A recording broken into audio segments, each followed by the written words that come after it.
Hey guys, it's Kathleen with Thrifty Bitches, and I have got a really quick thrift haul to show you. I was out and about and stumbled upon an estate sale. It was not listed on estatesales.net, which I low-key love. And so I just wandered over there. This was in the middle of the week, so it was on a Thursday. Didn't have my GoPro, so I don't have any footage, but I did really, really well. This was the kind of estate sale that is being run by kind of like a mom and pop shop. They all had on estate sale shirts, but it was an older woman, probably in her early 70s, and then her little granddaughters who were like 13 to 15 years old. And they were doing all of the pricing, which sometimes can be not so good, but this time it was great. So for everything that I show you, I paid only $11 total for. So I did really, really well. Now, I have been spending the whole day cleaning and testing and fixing because a lot of the stuff was really in disrepair and was very, very dirty. It wasn't like, there wasn't like mouse poop or anything like that, but there was a lot of dust and dirt, and you could just tell the stuff had sat around for a long time. However, I did find a couple of things that I really do think are going to do quite well, especially if we're only paying 11 bucks.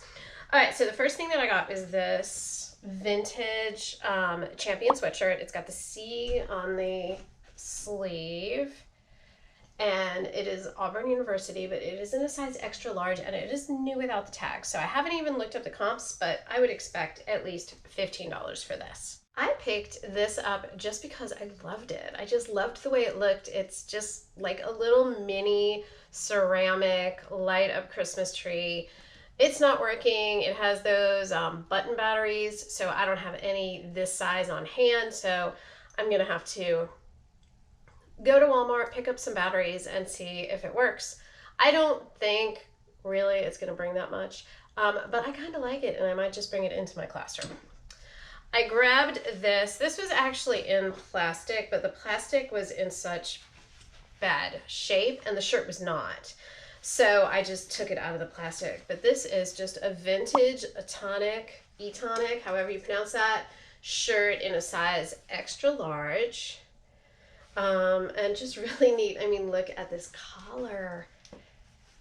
For real, my father wore shirts with this collar.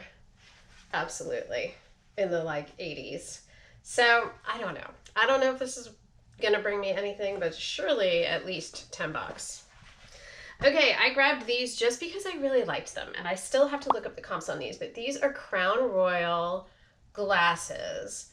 But these are made in Italy, so they had two different types, and I picked these just, I really don't think they're going to be anything that's gonna bring me a ton of money, but I loved them, especially with the gold around the top. I don't know, maybe because they're made in Italy. Sometimes things that I get that are from Europe tend to do a little bit better. I don't know, we'll see. I will definitely flash the comps up there once I look them up. Then I got a couple of pairs of shoes. So I got these Sam Edelmans. They had another pair of Sam Edelmans, and had I known everything was going to be so cheap, I probably would have just picked them up because they were also a size 9. This is a size 9. And they were like a black pump. But I saw these and I really, really liked these so much better because of the gladiator look and with the studding detail. And again, a size 9 in really good condition. They hardly have any wear. The heel is in great, like a great state. It's not worn down. I just have to clean up the bottoms and they would be good to go. Probably somewhere around $18 for these. I grabbed these Vionics. Now, these shoes, I think the other shoe, all of the other shoes that I got are either a size 6 or 6.5, so a little bit on the small side. I was really hoping these were going to be 6 because then I would keep them for me because they're so cute. They're these little light pink leather tennis shoes, I guess. And the bottoms need to be cleaned up, but they're really in great, great condition, and I always can move Vionic, so I will definitely pick them up whenever I find them. Okay, I haven't sold this brand of Corkies. This is Boutique by Corkies, and I grabbed this pair of shoes just because they're a wedge and because they're camo. And these look to be doing okay. They're a nice cork wedge heel. Again, these are actually in a size 6, and camo is not really my bag. Otherwise, I would probably just keep them for myself. But these should sell somewhere around the $20 mark. Then I got, y'all, Frye boots. Frye boots. $11 for everything. So what did I pay for these Frye boots? 75 cents. Well, it's a good thing because this one is spectacular, but this one not so much. It is missing the doohickey over here. And I didn't realize that until I got home, but to be honest with you, I probably would have still taken them. I have picked up Frye boots before that have been damaged. I had a pair that had a hole going through the bottom and they still sold. So, I mean, Frye boots just sell. That's problematic, but I'm cautiously optimistic that I should still get around $30 for these. I have to look up the style, and I'm also not entirely sure of the size, although I think they're probably somewhere around 6.5. They don't look terribly big. Maybe they're a 7. I'm not really sure. And I haven't been able to decipher the size from the inside, but to be honest with you, I haven't really looked all that hard either. It's kind of like all faded. Oh no, I found it. 6.5. Definitely a 6.5. But aren't they beautiful? And whenever I pick up Frye boots that have like these little harnessy details, they seem to do better than just like a standard riding boot. Okay, I grabbed a vintage Brighton purse. This was disgusting. It was covered in like cobwebs and dirt and everything, but it cleaned up nicely. I haven't even taken my Doc Martens Wonder Balsam to it. And it still looks great. And the interior is surprisingly in really good condition. I know you probably can't see too well with the lighting, but beautiful vintage Brighton purse. I have a lot of luck moving vintage Brighton. I almost always pick it up if I find it, as long as it's not, priced out of my cheap threshold. But this one has a few issues, like the heart is really dinged up, and so is this little detail here. It's definitely got scratches on it, but the leather is fabulous. I mean, just in great, great condition. So, and look at the bottom. I was really happy to get this. This will not sell fast. These things, they definitely hang around, but I always am able to move them out of my inventory eventually, so I will always pick them up if the price is right.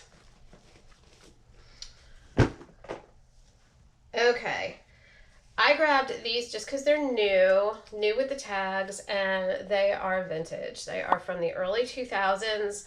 They're like this sparkly little snowflake thong, but I have luck moving new with tags, old style Victoria's Secret panties. Super small, take up no space whatsoever in my inventory.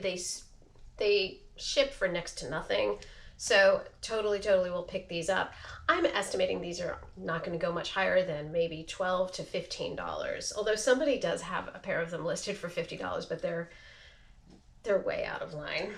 Okay, I grabbed a couple of vintage toys. She had a bunch of vintage toys.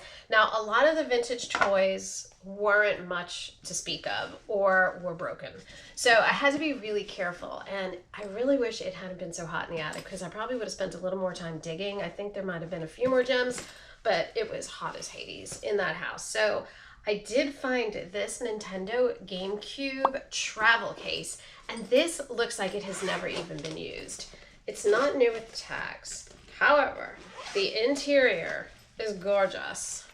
It is completely clean, just in really great shape. I'm hoping that the GameCube handle comes through here, and I think I'm probably right on that.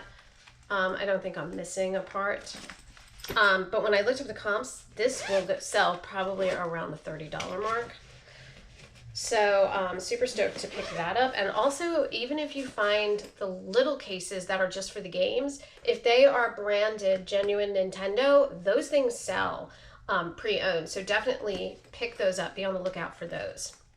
All right, I grabbed this car because this is vintage Fisher-Price from 1997. This is the convertible that goes with the Loving family. I was a little bit sad because there was a Loving family dollhouse, and the dollhouse sold with all of the people in it. And I didn't really want the dollhouse, but I sure did want those people because they sell too. But they didn't want the car, and so I was able to scoop up this car. This will probably sell somewhere around $16 to $18. I found this. I was super stoked. So this is a vintage Barbie Kelly Power Wheels. So this hooks on here, but I don't feel like fooling with it. And when you have the batteries in, I don't know if I kept the batteries in. I think I took them out. Yeah, I took the batteries out. And when you have the batteries in and it's turned on and you hit this button, it drives and it drags this cart along with it. So this was disgusting, but I scrubbed it all up really good with a toothbrush, and it came so nice. I mean, and it still has all of the stickers, surprisingly. So this will probably go somewhere around the $24 to $28 mark. Okay, I found this hanging out in the corner. She had this marked as for only $2, but this is brand new in the box. All of the little charms are there. I was a little disappointed in the comps because since it's Pier 1 and they have gone belly up, I thought that it would flip for a little bit better. Looks like I'm probably only going to get around the $15 mark for this. Okay, I got two little Christmas animatronics, and I've taken all the batteries out so that I can wrap them up and stick them in my inventory without worrying about batteries corroding. These were such a mess, along with the Kelly Power Wheels, because the batteries had all corroded, and they were really corroded. It wasn't just a little bit, it was all over the place. For the Kelly Power Wheels and for the two Christmas things that I'm about to show you. So what I did, and if you don't know this, this is a great thing to keep in mind, is I went on YouTube and found a video where the best thing that you can do is to put white vinegar on a Q-tip and just painstakingly scrub it away. Because something about the white vinegar, which is an acidic type of substance, reacts with the battery acid, which is alkaline. And so kind of just made it really just melt away. So it cleaned up so nicely. And then I popped the batteries in and they worked. Super, super excited about that, but it did take a long time because it doesn't come off in just one fell swoop. So you really have to be very detail oriented about it and keep going back and redoing areas. But it eventually came clean and then it worked. So I will flash the video up of what this little guy looks like. I don't know, this lady's sense of humor was weird because both of these two Christmas things fart, which I really did want to bring into my classroom because my kids would get such a kick out of it, but I can definitely make some money flipping them so they lose. This one I'll flash the comps up because I really don't remember what the comps were saying about this guy, but he is Kurt Adler. And this is my first time picking up anything by Kurt Adler. I know Shellbell picks him up all the time with his ornaments. I just haven't had a lot of luck finding him out in the wild. All right, and then the last Christmas thing that I got was this, and this is Jimmy, new and in the back box. Now, I did have to take him apart. He was totally like zip tied down and everything. I mean, she never used this, but he was collecting dust in the closet and he was shipped with batteries because he's a try me type thing. So I knew the batteries were going to be corroded. He's just too old. I want to say he's from like 2006. Yes, it is a Jimmy product that is from 2006. The fire lights up, Santa farts, and the snowman laughs. And Santa kind of wriggles his butt while he's doing it. So I'll flash the video up there so you can see what he does. But I saw a sold comp for this and it was $40. So very excited about this. More excited that I was able to get it to work. This one was the one that was in worse shape. And so it really did take a lot of TLC to get all of that corrosion off and to get it functioning. But very, very psyched to list that. And then the last thing that I got at this estate sale was this Care Bear. And these things are, this guy is huge. He's also vintage. He's from 2002. And so he is looking to have comps right around $45 to $50 mark. So this was absolutely a great pickup.